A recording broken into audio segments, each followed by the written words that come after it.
Hey, good morning, everyone. It is New Year's Eve. What does that make it? Tuesday. And here's a look at Toledo Bend. Not a good day to be out there fishing. So if you planned on ending the year out on the water, you can see those waves rolling in. Looks a little seasickish to me. And we've got the whitecaps, we've got the bird, and we have no boats. And that makes sense. I wouldn't be out there. You couldn't pay me to do that today. I mean, you can pay me, I guess.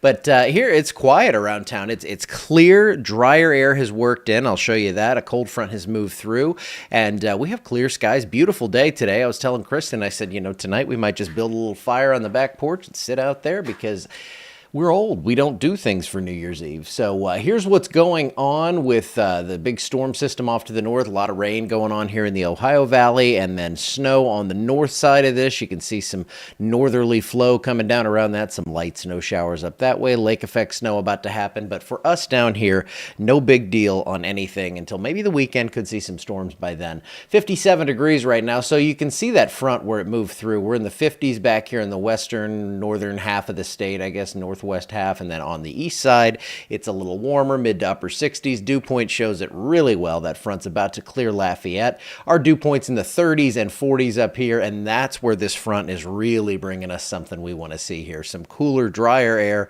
It's not overly cold yet here. We're not even looking at a freeze out of this one, but nice kind of fall-like weather. I wouldn't even call this wintry stuff.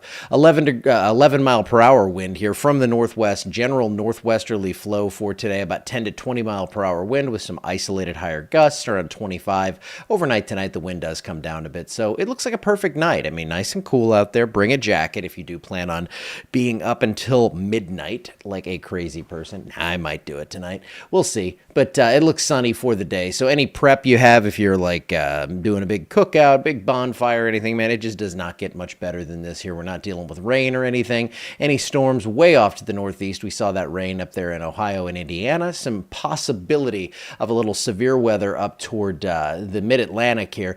For the ball drop tonight, might be a little rainy. Some storms are possible. So we've been talking a lot about this cold air that's coming in, and we have this little wave of cold air that just came through this morning, or cooler air, I guess I should say.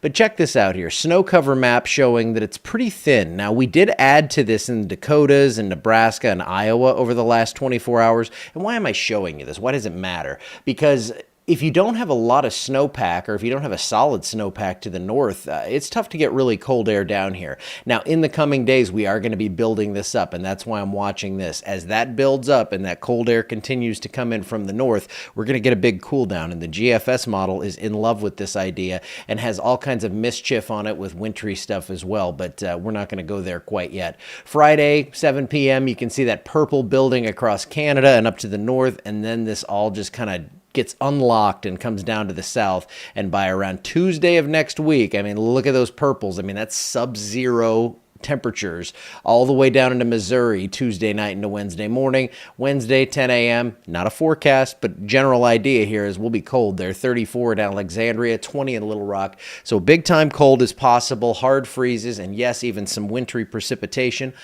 And when I say that, I'm talking about a generality over like a week. There is probably like a 10 to 20% chance of us seeing something here. It's a pretty good chance for Louisiana. Still not a great chance and not a lock that that's going to happen. Rain is also in the forecast before the big cool down. This is mainly going to fall on Sunday, about a half an inch to an inch. And yes, there is the possibility of a few strong storms. I was hoping we'd slide through this one with no severe at all. It could happen. So we're going to have to watch that on Sunday, at least a low chance for a severe storm or two. Thursday and Friday, maybe a few showers. You can see we're kind of cool there. And with that temperature only in the mid-60s, I wouldn't be as worried. If we're able to bump that up towards 70 degrees, could be enough instability to see at least some chance for a severe storm. Now, temperatures cool off on Monday. I think they really tumble by Tuesday and Wednesday. And oh yeah, it doesn't get much bluer than that. It is going to be below normal. January 8th to the 14th, it's going to be very, very cold. And it looks like it's also going to probably be mostly dry. Now, all it takes is one system. We have basically, the way I'm seeing it here, is one system that's going to roll to our south maybe around, let's say, next Tuesday, Wednesday, something like that. Tuesday to Thursday, somewhere in that time frame.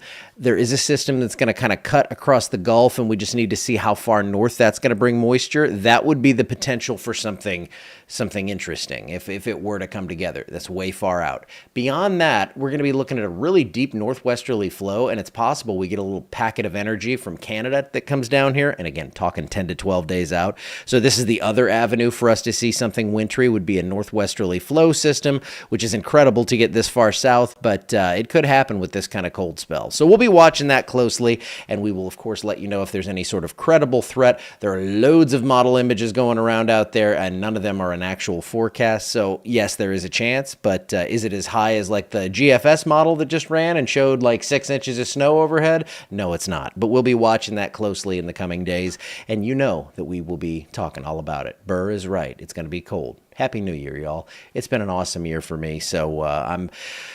there are the problems you always have in a year, but I'm going to be sad to see 24 go for some reasons, and I'm going to welcome 25 in with open arms, and we're going to go ahead and we're going to attack this thing and hopefully have some great announcements coming for you this week about the future of Cenla weather and what's up next. How exciting.